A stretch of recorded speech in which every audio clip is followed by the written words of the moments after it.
Hey guys! Welcome back sa BR Backyard. And for today's video, bala ko sana mag-update dito sa ating isdaan pero nagkaroon ng emergency power interruption dito sa area namin. So saglit lang naman siya pero binala ko kasi talagang mag-vlog kaso nga ayoko nang masyadong abalahin or stressin yung mga isda muna natin habang walang kuryente. So ngayon, sa video na to, i-share ko na sa inyo yung mga halaman natin na dinagdag nating aalagaan dito sa BR Backyard. Magpapahinga muna tayo ng konti sa ating mga usapang isda at usapang crayfish at iba pang mga pets natin. Doon naman tayo sa bago nating kinagigiliwan yung paghahalaman natin. So yung plantito mode muna tayo ngayon. So kung interesado kang makita, just keep on watching.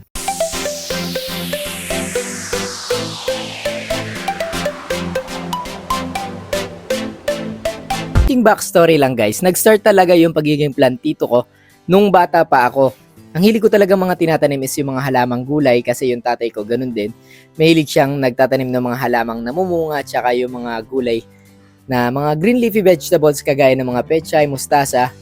Though wala naman tayong pinagagamitan talaga nun, hindi naman tayo mahilig magkakain ng ganun. So share ko lang guys, nung mga nakaraang buwan meron akong nakitang video sa TikTok ng isang klase ng halaman at na talagang kumuha ng atensyon natin. Hindi ko kasi expected na yung ganong halaman ay kaya palang pagandahin ng ganon talaga. So sinubukan kong aralin at sinubukan ko siyang alagaan. So yung halaman na yun, ito yung tinutukoy ko.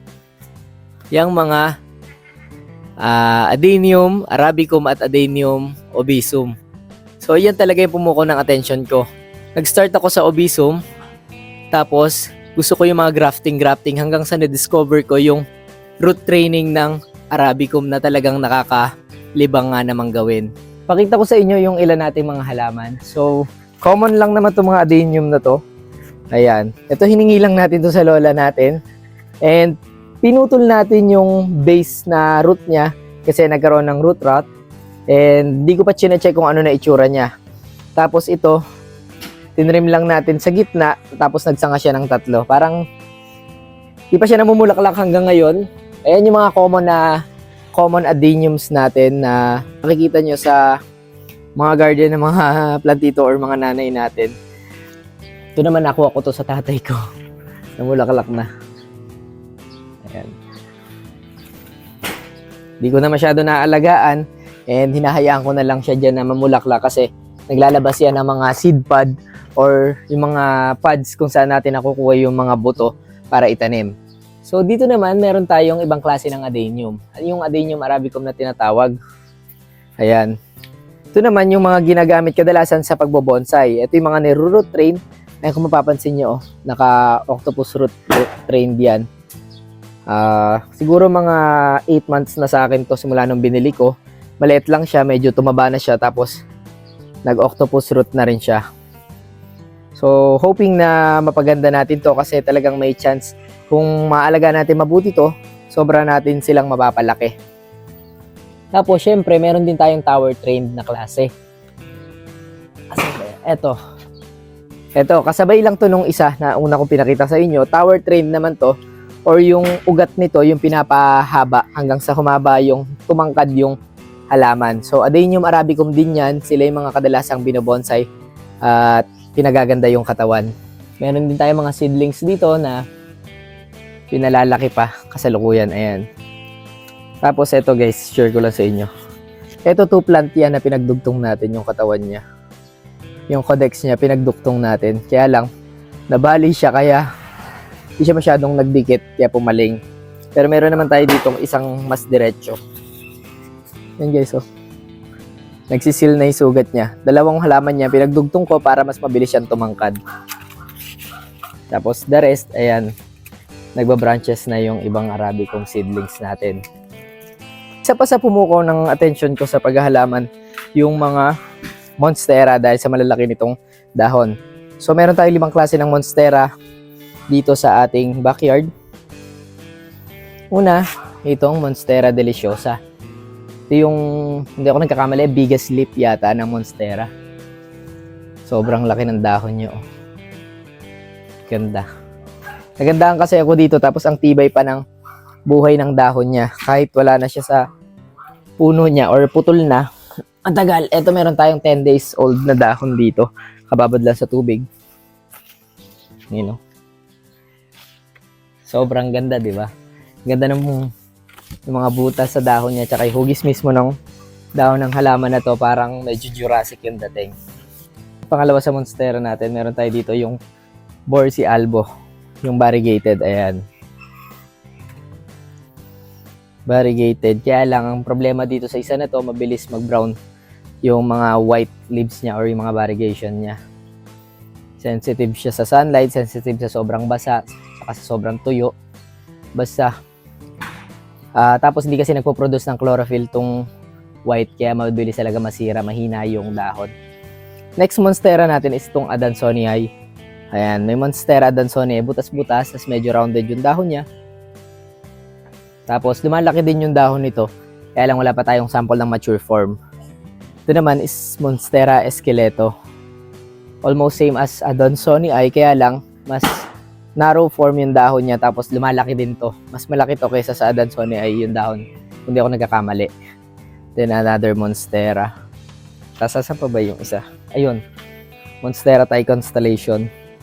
Variegated din siya, kaya lang yung variegation niya medyo cream and madilaw, tapos sobrang dami niyang batik-batik na parang constellations. Ayan, parang stars. Kaya tinawag ng Monstera Thai Constellation. Susunod sa mga collections natin, meron din tayong mga Alocasia. Ayan, Alocasia macrorhiza yata tawag dito, or elephant ears, common name. Ito yung mga lumalaki na talagang sobrang laki ng dahon niya. Share ko lang guys, kaya puro yung mga halaman natin dito is Jurassic-like na dahon, yung mga naglalakihan talaga, kasi yun yung gusto ko talaga, yung medyo jungle vibes dito sa backyard, kasi di ba meron tayong iguana, so gusto kong i-imitate yung rainforest vibes dito sa part ng kulungan na iguana. Ito kasi yung kulungan na iguana, ayan. So itatanggalin lang siguro natin to soon, pinaplano ko pa, tapos iaayos natin yung halaman na yan tsaka yung kulungan. So dito meron tayong Alocasia macrorhiza. Hindi ako nagkakamali, pasensya na sa pronunciation kung mali. Yan, dito naman Pseudosanderiana. Ganda nung dahon nito, lumalaki din siya, tapos shiny yung leaves niya. Hindi tulad nito, medyo matte yung leaves, pero mas malaki talaga ng hamak nilalaki niya, kasi may mga babies yung ating Pseudosanderiana. Sobrang dami, di ba? Sobrang sipag nitong maglabas ng corms or yung mga usbong sa ilalim. Tapos ihiwalay mo lang para lumaki siya. Next, sa allocation natin, meron tayo ditong, ito, isa talagang dream plant ko talaga to. Cuprea. Ayan. Ay, unahin na natin tong silver sword. Silver sword ba? Silver dragon. Silver dragon pala. Alocasia silver dragon. Sobrang ganda ng patterns at leaves niya. Ayan, matte, tapos gray, na parang utak kung imagine nyo, pero para rin siyang kaliskis ng dragon nga naman. Kaya siguro tinawag siyang silver dragon.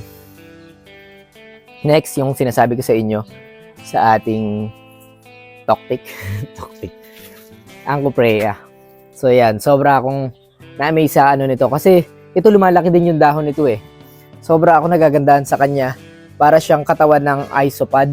Isopods ba yung tawag doon? Basta yung Pokemon na or yung mga extinct creatures, ayun no, 'di ba? Tapos di pa ako nakontento. Bumili pa tayo ng isa. Tapos 2 heads 'yan sa isang paso. O 'di ba? Mas malaki yung size nito kaysa rito sa una nating binili. Pero ang laki talaga nito, promise, pag lumaki. Taas, ang ganda talaga. Yung isa sa pinaka common na Alocasia na nakikita rito at sa mga garden. Ayan. Alocasia amazonica yata ang tawag dito, kung di ako nagkakamali. Ito yung isa sa pinakamadalas kinukulik ng mga nanay at mga tita natin. Alocasia amazonica. Kasi nakahingi pa ako sa ate ko ng isang klase ng Alocasia. Ito naman yung black velvet. Hindi pa lang siya black kasi bata pa eh. Nung tinransfer ko siya, na shock yung ugat niya siguro. So, nag-drop siya ng leaves. Ngayon, tumutubo pa lang uli. Black velvet. So, pakita ko na lang siguro sa screen yung mature form nito. Wala kasi tayong sample ngayon dito. So, ayan. Meron tayong ilang ng black velvet na Alocasia. Tapos, meron din tayong collections ng konting collection ng tawag dito, philodendrons. So, meron tayo ditong philodendron, mga trailing plant, or yung mga maakyat. Philodendron majestic, no? Ganda niya guys, lalo kapag nag-mature yung dahon niyan, sobrang laki din. Tapos mas marami yung yung curl, hindi ko alam kung ano tawag doon kasi bago pa lang tayong nag-aalaman. Yung lukot na yan, yung mga folds, mas detailed na yan kapag nag-mature. Meron din tayo ditong Philodendron melanocrysum. Ayan. Bata pa rin yung melanocrysum natin. And trailing din siya, umaakyat. Mientras umaakyat kasi yan, mga yan, mas nagmamature yung dahon. Pag nag-mature to, maganda rin to, mahaba na narrow yung dahon niya tapos malaki. Tapos dito, ayan, yung Pink Princess. Sobrang ganda ng variegations nito. 'Di ba? Pink na pink yung kulay niya tapos ano to, Philodendron Pink Princess Galaxy Marble. Kaya ganyan yung texture ng dahon niya, yung variegations, yung kulay, patterns. Kaya ganyan yung patterns ng dahon niya. Parang galaxy tapos pink. Philodendron Pink Princess Galaxy Marble. Then last philodendron natin is itong Esmeraldense. Wala tayong sample nito so pakita ko na lang ulit yan. So ganun din, mahaba tapos dark green ang dahon nito kapag nag-mature. Tapos yung isa nating dahon na parang similar dito sa Esmeraldense is yung Patriciae. Kaso namatay yung Philodendron Patriciae natin. Salamat sa ating mga alagang aso. Pinagtripan. Tapos meron din tayong common na Black Prince Rubber Tree. Ayan. Propagate natin yan. Then, itong mga yan, dati na dating mga halaman dito sa garden yan eh. Tapos, ayan, Golden Photos. Nagpapagapang din ako ng Golden Photos kasi lumalaki rin yung Golden Photos na yan. Ayan. Familiar naman kayo sigurado dyan kahit saan makikita na to eh. Lumalaki din yung dahon nito ng grabe. Ano tayo mas mature dito ng konti eh. Kakatanim ko lang. Ayan o.